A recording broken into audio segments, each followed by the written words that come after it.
Assalamualaikum warahmatullahi wabarakatuh. Terima kasih yang udah stay channelnya Tisam Official ya. Semoga kalian sehat, berkabar. Kalau untuk kita semuanya, gimana kabar kalian? Ini mungkin tayangnya sore ya guys ya, nggak apa-apa. Ayo kita yampui dulu, yampui. Masya Allah ya guys ya, alhamdulillahirobbilalamin ya guys ya. Kita doakan teman kita yang lagi sakit, Allah sehatkan. Teman kita yang masih kesulitan, Allah mudahkan. Teman kita yang masih berjuang di rumah majikan, semangat guys. Kita itu harus menjadi seperti ini guys. Kayak sama habis beli Joysam, kita ini harus jadi seperti Joysam. Kenapa Kaisam? Ini adalah salah satu sayuran yang tahan badai. Musim dingin ada, musim panas ada, ya guys ya, taifung ada. Ini pokoknya ada nih. Pokoknya kalian ini apapun permasalahan hidup kalian ya guys ya, jadilah seperti Joysam, tahan banting gitu. Aduh, ya guys ya, tapi tetap dicari sama orang itu Joysam, ya kan? Oke. Hari ini kayaknya sama akan bahas tentang debt collector ya guys ya, yang mungkin kalian hari ini habis dinaikin sama debt collector. Kayak sama hanya sharing sebagai kalian antisipasi nih, kalau nanti didatangin debt collector, apa sih yang harus kalian lakukan? Apa sih yang harus kalian katakan sama debt collector ya? Ini mungkin menjadi kisah untuk kita sebagai pembelajaran bersama ya guys ya. Sepakat ya? Oke. Tadi kita sudah berdoa ya, lupa Kak Isam. Ya pokoknya yang terbaik untuk kita ya guys ya. Berkah berkala untuk kita. Buat kalian yang sangat Vailok, Kak Isam ucapkan happy birthday ya guys ya, sangat Vailok. Semoga di sisa usia kalian berkah-berkah. Debt collector, siapa sih debt collector? Kepo kayak Tisam. Buat yang nggak berhutang sih ya udah jauh-jauh lah ya guys ya, jangan kenal yang namanya debt collector. Jadi debt collector adalah ya sama kayak orang Indonesia ya guys ya, di Hong Kong juga ada yang namanya debt collector. Ini biasanya debt collector ini adalah pihak ketiga, lembaga ketiga yang disewa oleh sebuah finance atau lembaga keuangan seperti bank ya guys ya. Dan jadi pertanyaan, bank itu apakah berlisensi diakui Hong Kong? Kalau diakui Hong Kong otomatis bunga jasanya nggak gede ya guys ya. Kalau gede itu termasuknya rentenir dan itu merupakan ilegal ya guys ya. Oke, bank yang sering banyak debt collectornya ini adalah Bank H. Ya kan udah tahu kan, Bank H di mana kita pinjam itu tanpa CCSL atau tanpa ada CCSL ya guys ya. Atau lisensi yang diakui oleh Bank Indonesia juga. Ya kan? Nah, Bank H ini merupakan bank alternatif saat kalian sudah mengambil bank besar di Hong Kong. Jadi masih kurang. Jadi kalian ini wislah ngambil Bank H di mana syaratnya cuma telepon rumah. Ya kan? Karena tidak terdeteksi si penghutang ini sudah punya cicilan bank di luar, sehingga Bank H ini hanya karena modal percaya kalian itu tidak punya utang, jadi tetap dikasih pinjaman. Nah, pinjamannya gede juga termasuknya. 15.000 sampai 20.000 dolar Hongkong kan gede ya cuy ya, iya kan? Nah tapi ingat guys, suara kalian saat interview dengan bank tersebut semuanya direkam. CCTV saat pengambilan pencairan itu pun direkam. Jadi merupakan bank ini sudah memiliki bukti bahwa kalian adalah nasabahnya bank ini. Nah ini karena kelalaian kita membayar broken kontrak, di mana perjanjian kita harus membayar setiap bulan, ternyata kita menunggak 2 bulan, 3 bulan. Sehingga perjanjian itu sudah batal dengan sendirinya ya guys ya.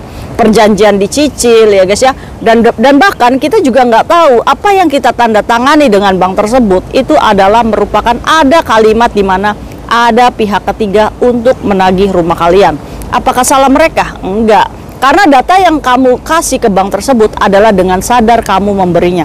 Itu kita kesampingkan dulu ya guys ya. Alasan kita yang ditipu teman, datanya digunakan teman ya guys ya. Nah, bank itu kan taunya kamu yang berhutang gitu. Kamu yang berjanji dengan bank tersebut. Kamu juga yang mengiyakan kalau kamu yang membayar, ya kan? Apakah bank mau tahu kalau uangnya itu ditipu sama teman? Kan nggak mau tahu. Yang penting saat menerima uang ya kamu, atas namanya kamu. Ini adalah bagian resiko kamu sudah mau berbaik ke teman kamu untuk memberikan uang bank ke dia, ya kan? Kalian itu nggak pernah berpikir panjang guys, bisa nggak kita bayar? Apa sih resikonya untuk kita? Apa sih resikonya untuk pekerjaan kita? Nah, karena kita itu demi teman, yang temannya teman kampret ya guys ya. Ya jadi ya kita harus menerima konsekuensinya seperti ini. Nah, tinggallah tuh gagal bayar 3 bulan. Apa yang terjadi kayak Tisam? Oke, biasanya bank ini ada sistem ya guys, dimana bank ini kalau kalian tidak membayar 2 minggu setelah tanggal pembayaran, itu surat langsung sistem yang mengirimkan ke pos ya guys ya, dimana mau kamu itu merayu itu penagihan gimana, namanya surat itu pasti akan terkirim langsung setelah 2 minggu kamu gagal bayar. Itu udah pasti guys, itu adalah namanya surat peringatan pertama. Kira-kira kalian sudah dapat surat bank belum? Jangan tanya Kak Isam, orang hutang saya banyak, ya dapat surat. Tapi biasanya teman-teman kita yang begitu tuh beruntung guys, majikannya itu baik. Cuma kitanya aja yang ya, iya kan? Iya. Akhirnya surat SP1 diterima, nggak ada respon, chatan nggak ada respon, nomor handphone nggak aktif, sehingga apa yang dilakukan oleh bank ini adalah menyewa pihak ketiga, ya tadi itu ya, lembaga untuk menyewa untuk menagih kalian. Apakah boleh di Hong Kong? Itu sebenarnya boleh, tapi ada aturan di mana debt collector ini menagih dengan secara yang nggak teriak-teriak ya guys ya, nggak melakukan kekerasan fisik ya guys ya.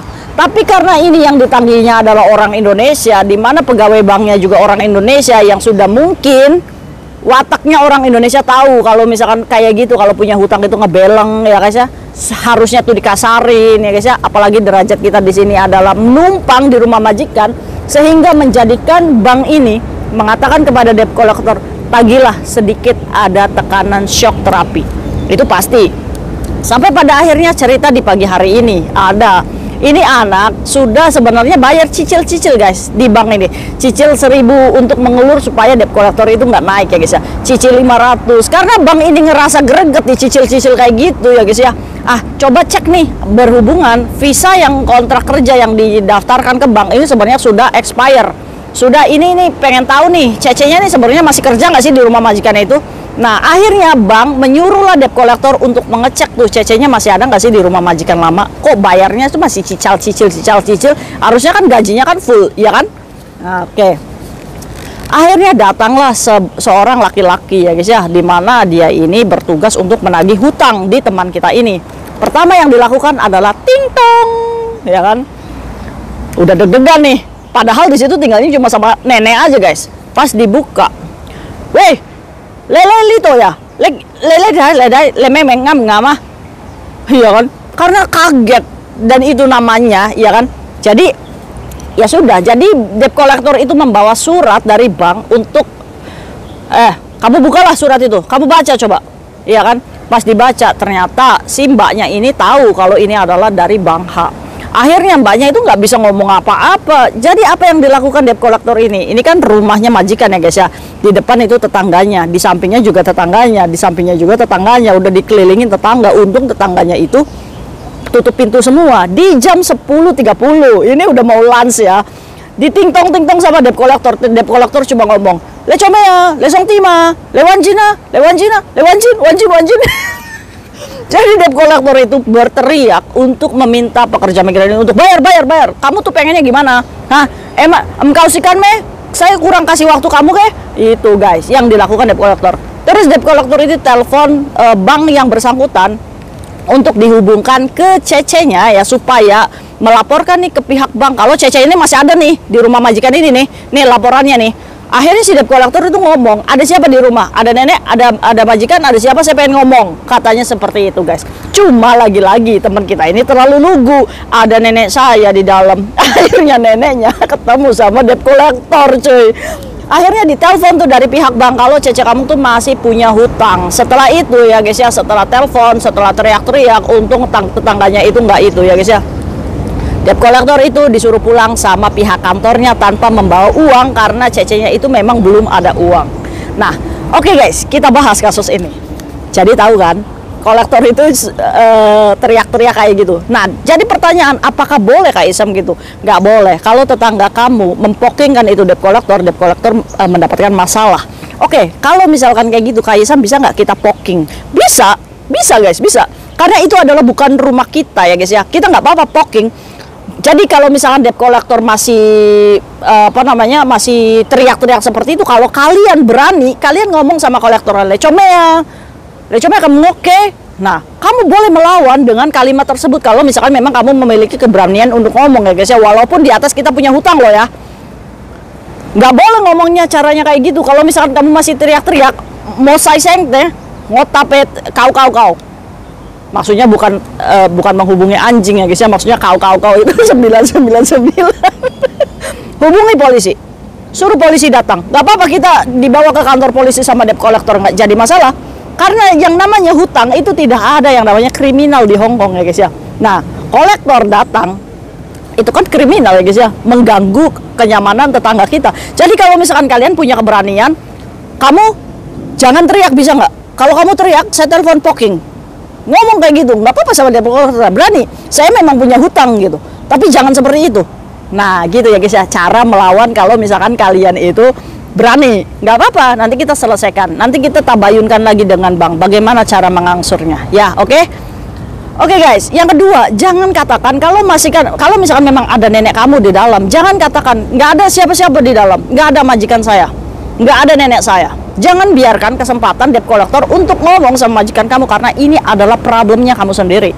Jadi kamu hadapi. Nggak ada siapa-siapa di dalam. Dadai saya lagi kerja. Tapi kalau seandainya memang ada majikan kamu di dalam, berarti ini harus kamu hadapi, karena Allah sudah membuka aibmu di depan majikan dan kamu harus meminta maaf, dan apapun konsekuensinya, kalau sampai determination itu adalah jalan yang terbaik. Itu adalah jalan yang terbaik buat kamu ya guys ya, nggak usah bersedih.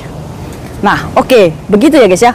Nah tapi kalau misalkan nih tipikal tadi mbaknya yang ditagih sama kolektor, apa yang dilakukan? Yang dilakukan diem aja guys, karena dia nggak ngerti ngomongnya. Dia paham apa yang dikatakan debt collector, cuma dia itu cuma nunduk aja, wanjin diem aja. Terus akhirnya si bang itu ngomong sama mbaknya, terus ngomong sama neneknya, karena dikasih tahu neneknya ada di dalam, terus disuruh pulang debt collectornya. Ya 10 menit lah teriak-teriak di rumah majikan. Setelah itu ya tadi itu dikasih surat tagihan secara langsung debt collectornya. Debt collector itu hanya mengecek ya guys ya, kamu ada di rumah majikan atau enggak, terus kenapa kamu tidak membayar. Itu aja sih guys, untuk laporan ke kantor aja sih guys. Jadi kalau misalkan memang kamu sudah tidak ada di situ, otomatis surat bank itu tidak akan datang lagi ke rumah kamu. Dan debt collector tuh ngomong, CC-nya udah nggak ada di situ tuh, udah di termination tuh sama majikannya, ya kan?